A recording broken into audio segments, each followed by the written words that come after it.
Assalamualaikum warahmatullahi wabarakatuh. Perkenalkan, nama saya Azka Inayah Rahmatillah, Prodi Perbankan Syariah kelas B. Di sini saya akan menjelaskan tentang kias. Kias adalah mempersamakan suatu hukum atau satu peristiwa yang tidak ada nasnya dengan suatu peristiwa yang sudah ada nasnya, lantaran ada persamaan ilat hukumnya dari kedua peristiwa tersebut.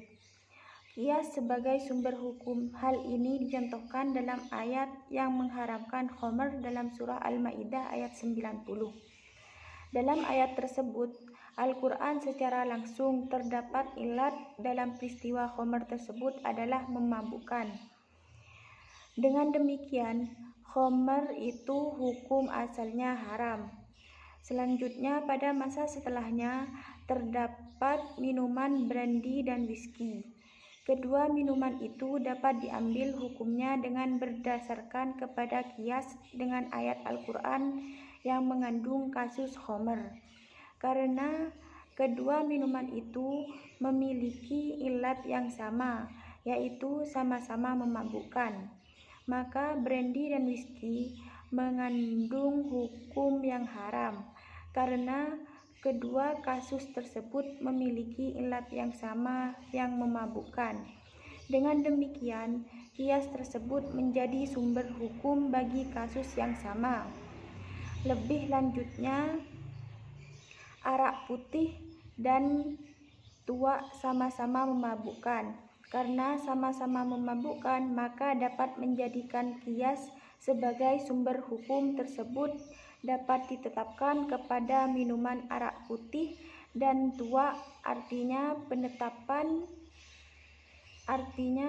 penetapan hukum tersebut dikiaskan kepada whisky karena memiliki kias sama, yaitu sama-sama memabukkan, sehingga kias itu dijadikan sumber hukum. Dengan kias yang sama memabukkan, sehingga kias bisa dijadikan sumber hukum.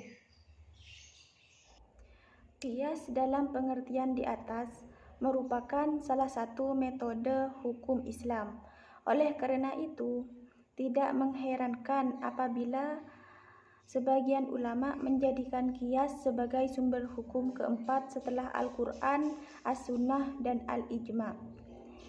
Kias sebagai metodologi ialah cara menetapkan hukum itu harus berdasarkan rukun dan syarat kias.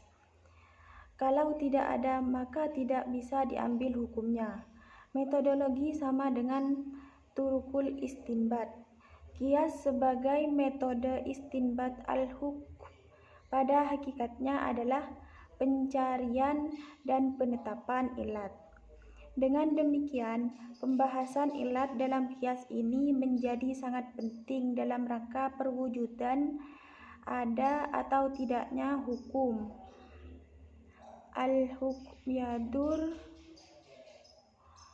mu'a ilaihi wajadun wa adaman. Maka kias identik dengan ijtihad. Kias pada dasarnya merupakan penerapan hukum yang terdapat dalam asal kepada far'un atau cabang, yang belum terdapat di dalamnya sesuatu hukum. Kias dapat dilaksanakan apabila di dalam asal dan far'un itu terdapat kesamaan ilat.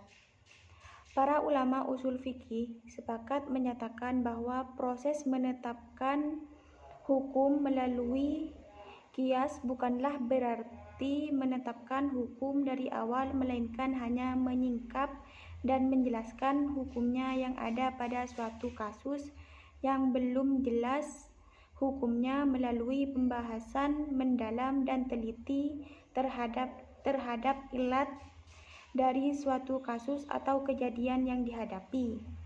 Jika terdapat kesamaan ilat dengan hukum yang disebutkan dalam nas, maka hukum atas kasus yang dihadapi itu sebenarnya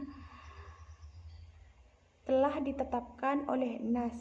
Hanya saja hukum tersebut baru ditemukan dengan cara analogi atau kias. Sekian video dari saya, kurang lebihnya mohon maaf. Assalamualaikum warahmatullahi wabarakatuh.